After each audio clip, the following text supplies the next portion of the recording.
Sveiki, brangus draugai. Sveiki, mėlyje, kurie klausotės mano pasidalinimo. Kaip iš pavadinimo supratot, noriu pasidalinti su jumis. Ar ištarti žodžiai, kad mes visi nuodėmingi, turi suteikti man arba mums, sakykime, tokį nusiraminimą ar paguodą. Tikriausiai esate dažnai, gal dažnai ir nesat, bet tikrai bent jau kartą kitą esat išgirdę, kad kažkas yra jums pasakęs. Man tai teko girdėti, kad Vaidai, nedepresuok tiek, kaip sakant, nekankink savęs, nevaryk į depresiją. Visi mes esam nuodėmingi, visi mes darome kažkokias nuodėmes ir man toks jausmas už karto ateina, kad toks nusiraminimas. Jo, teisingai sako žmogus, juk visi mes esam nuodėmingi. Ir yra tokių nuodėmių, kur matosi jos ryškiai tos nuodėmės, sakykime, kažkas tai, ar sakykime, vartoja alkoholį, jau nesusitvarko, ar kažkas rūko ir tiesiog ir smirdi, ir tai matosi tai ant žmogaus, arba kažkas, kai tai keikiasi, arba jeigu vagia vagis ir tos vagystės, tai pagautas, kaip sakant, tos nuodėmės yra tokios matomos, ryškios nuodėmės, jo.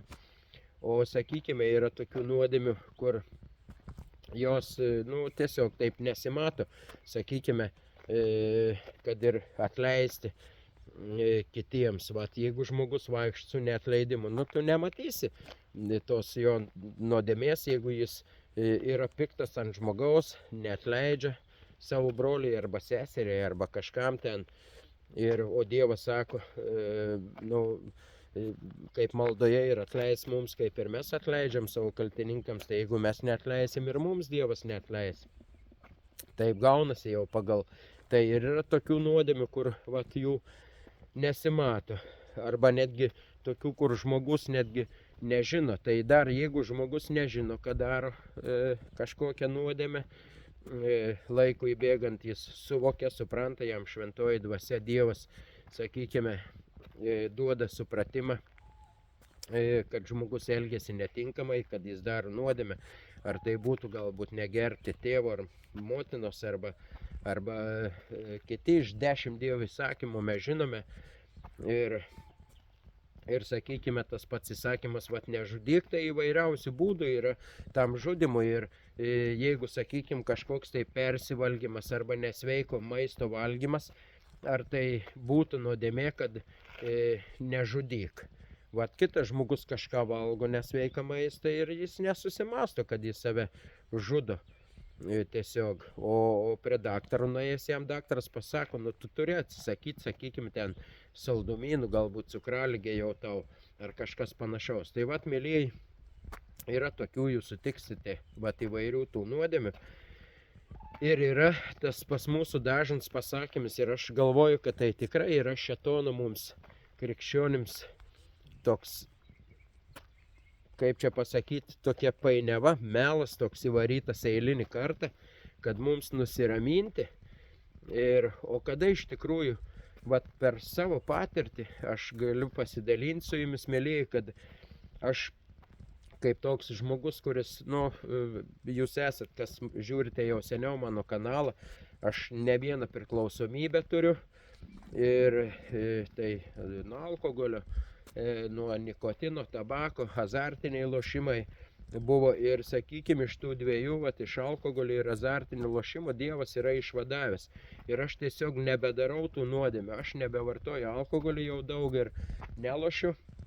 Ir mano gyvenimas yra tikrai pasikeitęs, nes dar priedo prie to alkoholio ir prie to lošimų, tai daug melo prisidėdavo, tiesiog daug meluoti reikėdavo, ten skolinsies pinigų ar dar kažką, netiduosi skolų, apgaudinėsi, meluosi. Ir kada išlaisvino Dievas iš tų priklausomybių, suteikė visišką laisvę, tada daug labai nuodėmių tiesiog aš nebedarau, kurios buvo susijęs su tuo, ir tuos nuodėmes, tas, pavyzdžiui, alkoholio vartojimas, taigi irgi savęs yra naikinimas, žudimas.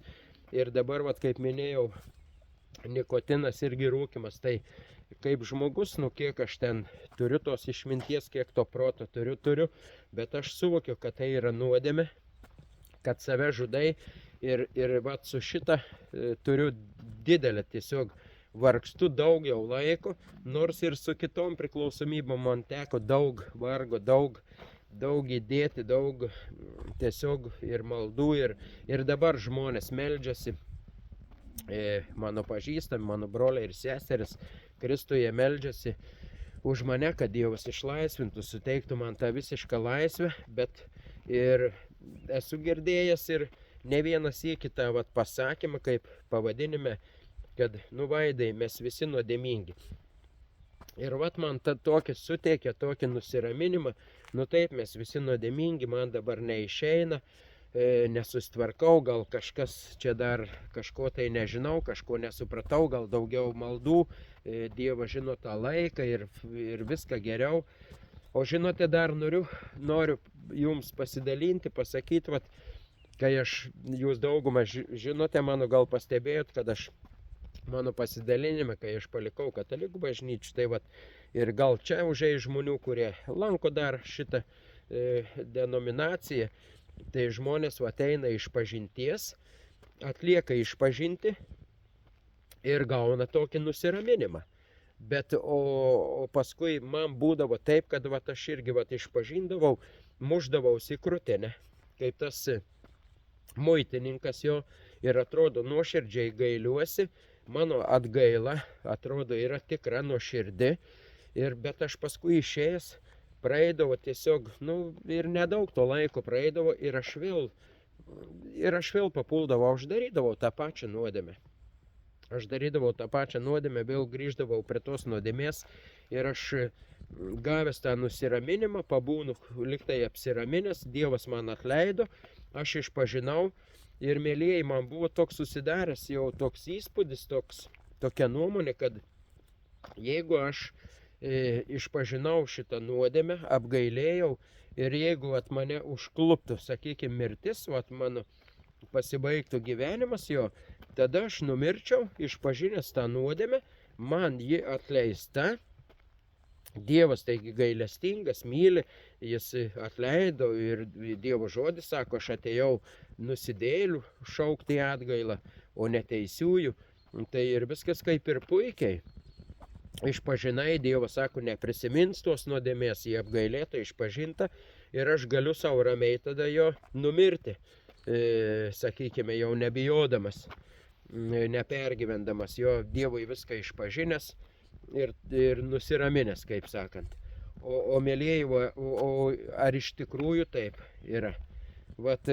Jeigu aš dabar gailiuosi, bet jeigu aš tą nuodėmę vis darau, ar man turi tas suteikti ramybę? Man atrodo, kad čia yra šėtono melas ir tas pasaulio toks įvarytas, tas jau toks supratimas, kad taigi visi mes nuodėmingi. Nu kas nenusideda, ir muitininko, kaip minėjau, ir fariziejaus malda, tai muitininkas nuėjo nuteisintas, nes jis nuoširdžiai gailėjosi, mušėsi į krūtinę ir Dievas pats sako, jis jo, ir šitas nuėjo nuteisintas. O fariziejus, kur jis dažnai jos veidmainiais išvadindavo, kadangi jis meldėsi, ačiū Dieve, kad aš ten nevogiu, kad aš nesu toks kaip tas muitininkas, kad aš nesu kaip anas ten, tas, kad aš viską taip jau liktai gerai. Tai jis blogietis ten skamba, kad jis yra tas blogietis, nors jis sako, kad jis nedaro jau nuodėmę, bet tas, kuris jau nenusideda, tai tas išeina, kad jis yra blogietis, kuris nenusideda. Nors mes pagal Dievo žodį žinome, kad jeigu žmogus nedaro nuodėmės, tai yra gerai, kad nedaro nuodėmės. O tas, kuris daro nuodėmę, tai yra blogai. Nuodėmę daryti, tai yra blogai. Tai vienareikšmiškai yra blogai. Ir tas, kuris daro nuodėmę, jis jaučiasi ir gal jis nesijaučia, kiti nesijaučia, nesupranta, nes šėtonas jau yra tiek painiavos, kad kitas nuodėmės jau mums kaip ir nebe nuodėmės. Kai kurios, sakykime, ir dauguma tokių gali būti, jo, tokių nuodėmių, kad, sakykime, kažkoks tai galbūt saldumynų valgymas ten ar kažkas, kas veda jau prie cukraligės ir tiesiog gali atvesti žmogų iki mirties. Tai žmogus nesuprasdamas jau nueina pas daktarą, daktaras sako, tu turi šito atsisakyti. Viskas, tu arba tas pats rūkimas, ar kažkokios kitos tokios nuodėmės, kurios, sako, nors Dievas sako, kad nuodėmės pasekmė tai mirtis, tai bet kokios nuodėmės veda ir bet kokia nuodėmė yra nuodėmė. Ir mes dažnai, aišku, lyginamės tomis nuodėmėmis. Yra tos nuodėmės, kurios matosi, yra tų, kurių nesimato tuo nuodėmių. Jeigu nesikartoju, tai va tos, kurios nesimato tos nuodėmės, atrodo, jeigu žmogus numirtų ir va su tomis nuodėmėmis, kurių nesimatė. O jis žinojo, va su neatleidimu, su dar kažkokia. Va aš šitai pradėjau, pastebėjau save pateisinti, kad nu taip, aš pripažįstu, kad aš esu nuodėmingas ir aš kažkokį tokį nusiraminimą gaunu. Ir mėlyje aš supratau, kad nusiraminimas tai atgaila, tikra atgaila, sakykime, išpažinus Dievui nuodėmę ir gavus jėgų iš Dievo, kaip sakant, jau tos nuodėmės nebedaryti, tad aš tikrai jaučiuosi laisvas. Kaip ir minėjau, sakykime, jeigu aš nebevartoju alkoholio, jeigu aš nelošiu, jeigu aš seniau vogdavau ir aš nevagiu, tai aš tikrai esu laisvas ir aš tikrai vaikštau šviesoje. Jonas apaštalas liktai ten yra nepasakys pažodžiui, bet sako, jeigu jūs pažinote šviesą ir vaikščiojat šviesoje, tai toje tiesoje, tai tada tikrai yra gerai.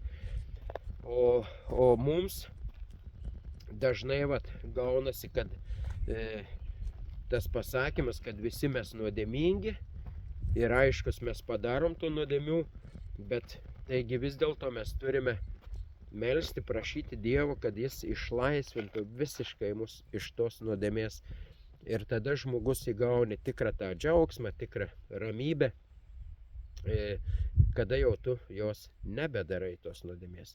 O jeigu netyčia ir, sakykime, tas, kas keikiasi, jeigu ir nebesikeikia, galbūt ir daug metų, jau daug laiko, ir kažkada pratrūkęs kažkaip tai sugundytas ar kažkas atsitikė, jeigu jis ten jau paims ir kažką tokio padarys, tai aišku, juk Dievas viską mato, Dievas, aišku, žmogaus širdį pažįsta ir mato. Tik tai Dievas ir mato žmogaus širdį, kada yra kas nuoširdžiai ir Dievas ir padeda, suteikia tą laisvę. Kas gali mus išlaisvinti, padėti mums nebedaryti tos nuodėmės. Tik tai Dievas.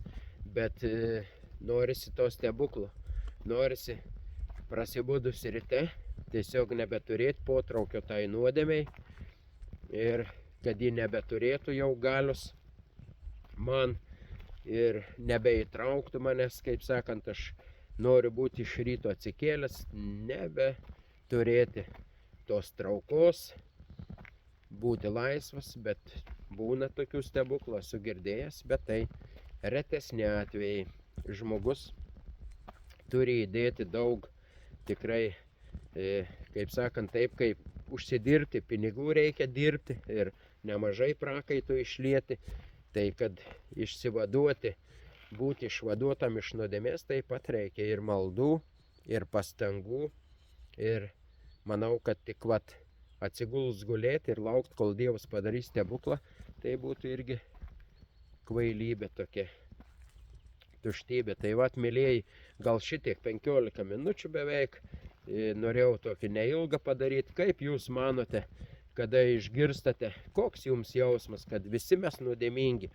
Ar tai nesijaučia toks pateisinimas, kad, nepergyvenktų, kad čia dabar dar nusidedi ir juk visi mes esame tokie. O iš tikrųjų, mėlyjei, aš galvoju, kad taip neturi būti. Žmogus turi įdėti visas pastangas ir tame tarpe ir aš